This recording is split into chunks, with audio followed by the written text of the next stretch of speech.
আসসালাম কি রে একটা তুই এনেকে এই ছাগলের পাতা নিতে আইছিলাম গোটা। ছাগলের পাতা নিতে আইছিস না আমি মনে করছি তুই খাবি। না আমি খাই, মানুষের কোনদিন পাতা খাই ধর তোর লেগে কলা পাতা ছিঁড়ছি খাবি নি কো না, ওটাই খাই খাও। কি লেগে আইছিস সেটা তো আসলাম আইছিলাম দেখতে যে কলা গাছে মশলা টসলা আইছে নি ওই মশলা ভাজি খেতে চাইছিল মা। তাই। হ্যাঁ। তো কিছু কবি খাওয়া দাওয়া করলে খেতে এই খাইলাম মায়েরা আনলো এই যে মুরগি রান্না করলো। তাই। হ্যাঁ বাসায় মেয়ে বানাইছিল না আমার স্বাস্থ্য বানাইছিল। কো আমি তো দেখলাম না। ওই যে জলের দেখে তুই ফি দেখাইছিলি আইসল আমি তো দেখলাম না, আমার সাথে দেখা করলো ওই না তোর তো। লাগার কথাই কইব না। কে? হ্যাঁ আমার তোর সাথে। কাছে বলে কি চাইছিল তুই দেশ না ও তাই। মোবাইল চাইছিল বলে একটা হ্যাঁ তুই দেশ না কি লিগা দিইনি, এটা হাতের সমস্যা বলে দেয়া হয়নি। তোর হাজার হাজার টাকা লাখ লাখ টাকা এদিক সেদিক ভেঙে বেড়াস বন্ধু বান্ধব নিয়ে উড়ে বেড়াস আর আমার বোন একটা মোবাইল চাইছে তাই দিলি না। তা ও মোবাইল দিলে তো এখন ওর নষ্ট হয়ে যাবো না। শোন আজকালকার জামানায় মোবাইল ছাড়া কিছুই না। এই বাটন মোবাইল চালাচ্ছে ওইটাই ভালো, এখন টাচ মোবাইল কিনে দিলে আরো ইয়ে হয়ে যাবে, বুঝছো? টাচ ফোন কিনা দিবি দুজনে ভিডিও কলে দেখবি। না আবার অন্য কিছু দেখে না, আবার তোমার হলো ফেসবুক চালায়, টিকটক করে, মানে কইয়া দিবি যে আমি ফেসবুক চালাবো না টিকটক করবো না এগুলো কইয়া দিবি সুন্দর করে। আবার এই মতে কথা কব হোয়াটসঅ্যাপে। আর শোন এখনকার জামানায় এগুলো সিম্পল হতেই পারে। এটা তো আমার পছন্দ হয় না, এই জন্য আমি তো দিই না। শোন আমারও তো মোবাইল আছে আমি ঘরে চার্জে রেখেছি হুম। আমি কি মানুষের লোক কথা কই বেড়াই। আমি তো জানি কথা কও না তুমি। মা ইদানিং একটা ছেলে ফোন দেয় কিন্তু কথা বলতে ভালো লাগে না। তাই?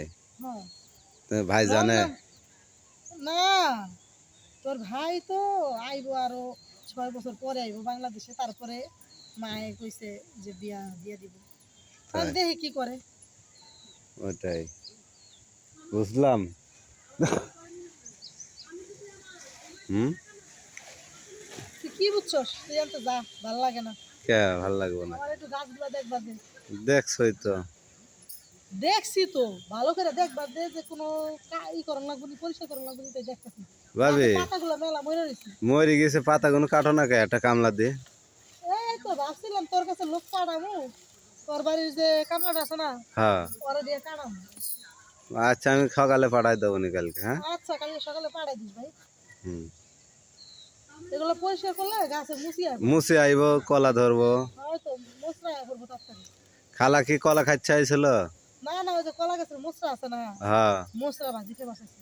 ও নাই তো। এটাই তো দেখবার আইলাম ওই তো কেবল বাইরেই বল হ্যাঁ। ভালো হয়েছে। ওই যে আমরা যে বাগানটা ছিল না আমগো কলা বাগানটা বড় হ্যাঁ। ওইটি যে কয়দিন আগে আব্বা ওই জায়গা বেচে লাইছে ওই জায়গায় তো অনেক কলার মোসরা আছে। হুম। না আনলে আবার যদি বেড়ারা কিছু কয় তাই আনবার গেছি না মানুষের কথা শুনতে আমার ভালো লাগে না। জমি বেশি কি করলো এটা? ওই জমি বেচছে ওই যে আমার ভাইয়ের শ্বশুর বাড়ি দিছে ওই ভাইয়ের শ্বশুর অনেক অসুস্থ তো হ্যাঁ এবার হাসপাতাল থেকে কইছে অপারেশন করা লাগবো হার্ট সার্জারি করা লাগবো। তাই কি করবো হ্যাঁ তো গরিব মানুষ। হ্যাঁ ওরা তো আমাকে তো গরিবই। মোটামুটি আল্লাহ যেটু দিছে ভালোই হ্যাঁ। দিছে। তা আমি কই কি আব্বা নগদ যেহেতু টাকা নাই তাহলে একটা কাজ করো ই করে আলো জায়গাটা বেচছা হুম। তাহলে জানবে 5 লাখ টাকা দিয়ে দেবো। পরে তাই। আব্বা জায়গাটা বেচলো 13 লাখ টাকা 5 লাখ টাকা হারে দিয়ে দিছে আর 8 লাখ টাকা রয়েছে। আমার 1 লাখ টাকা দাও না ভাবি। এই, তুই সম্পর্কে লাগে আমি আফা তুই আমার ভাবিটা কোন সম্পর্কে তোর ওই ভাই লাগে আমার বিয়ে হয়েছে। ওই একই ভাই তো, এখন ভাবি ছাড়া তার বলা যাবে না, আপা আর খাওয়া যাবো খাও। আমি তো স্বাস্থ্য হই না ওই জন্যই তো ভাবিও খাওয়া লাগে, বোনও খাওয়া লাগে, কোনটা? আফাই ডাকবি যখন তোর ভাই লাগে বিয়ে হইব হুম। তখন ভাইয়ের সাথে তো ঠিকই কথা কও প্রত্যেকদিন। কথা কমু না কি লেগে তাহলে অবশ্যই কথা কমু তাই না। তাহলে ভাবি করলে দোষটা কি? তোমারই তো ভালো লাগবে ডাকলে। না না ভাবি বিহান ডাকিস না বিয়ার আগে ভাবি ডাকলে বিয়ার পরে ভাবি ডাকার এখন তো মজা লাগবে না। তাই। হুম। আচ্ছা ভাবি, তাহলে পাতা ছাড়া আমি যাইগা। হ্যাঁ। না আমিও যাবো গা বাসায়। আচ্ছা। তুই আমি থাক গো ছাগলের লাগে না পাতা কাটবি আচ্ছা। আমি যাই।